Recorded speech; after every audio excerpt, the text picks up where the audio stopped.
Praise the Lord. പ്രശ്നങ്ങളെ അതിജീവിക്കുന്ന വിശ്വാസം.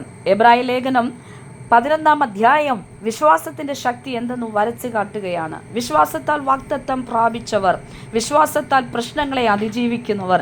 ഇതാ 29-ാമത്തെ വാക്യത്തിൽ ഇസ്രായേലിയ ജനതയെക്കുറിച്ച് അവിടെ പറയുകയാണ്, വിശ്വാസത്താൽ അവർ കരയിൽ എന്ന പോലെ ചെങ്കടലിൽ കൂടി കടന്നു. ഭയപ്പെട്ടു നിന്നവർ ദൈവത്തിൻ്റെ വാക്ക് അവരോട് ഇടപെട്ടപ്പോൾ ദൈവം പറഞ്ഞ വാക്കിൽ വിശ്വസിച്ചുകൊണ്ട് വിശ്വാസത്താൽ അവർ കരയിൽ എന്ന പോലെ കടലിൽ കൂടി മറുകര കടക്കുകയാണ്. അങ്ങനെയെങ്കിൽ പ്രിയരെ, വിശ്വാസത്താൽ ചില പ്രശ്നങ്ങളെ ഈ ദിവസങ്ങളിൽ അതിജീവിക്കട്ടെ.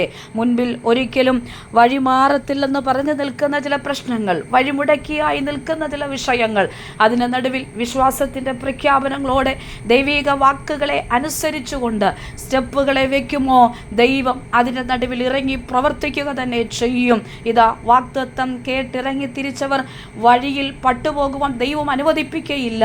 വഴിയിൽ തകർന്നു പോകുവാൻ ദൈവം സമ്മതിക്കയില്ല. അതെ, വാഗ്ദത്ത നിവർത്തീകരണത്തിലേക്ക് തന്നെ ദൈവം എത്തിക്കുക തന്നെ ചെയ്യും. അങ്ങനെയെങ്കിൽ ഈ പ്രഭാതത്തിൽ ഈ വചനത്തിലൂടെ കർത്താവ് നമ്മോട് സംസാരിക്കുന്നു. പ്രശ്നങ്ങളെ അതിജീവിക്കുന്ന വിശ്വാസം ഈ ദിവസങ്ങളിൽ ജീവിതത്തിനകത്ത് വ്യാപരിക്കട്ടെ. അത് ഹൃദയത്തിനകത്തു നിന്നും അങ്കുരിക്കട്ടെ. ദൈവത്തിൻ്റെ പ്രവൃത്തിയിൽ ആശ്രയിച്ചു മുന്നേറുക. ദൈവം ചില വഴികൾ തുറക്കും. വിശ്വാസത്തോടെ സ്റ്റെപ്പുകൾ വയ്ക്കുക. പ്രശ്നങ്ങളെ അതിജീവിക്കുക. ദൈവത്തിൻ്റെ വാക്കുകളെ ഏറ്റെടുക്കുക. ഈ വചനങ്ങളാൽ കർത്താവ് എല്ലാവരെയും അനുഗ്രഹിക്കുമാറാകട്ടെ.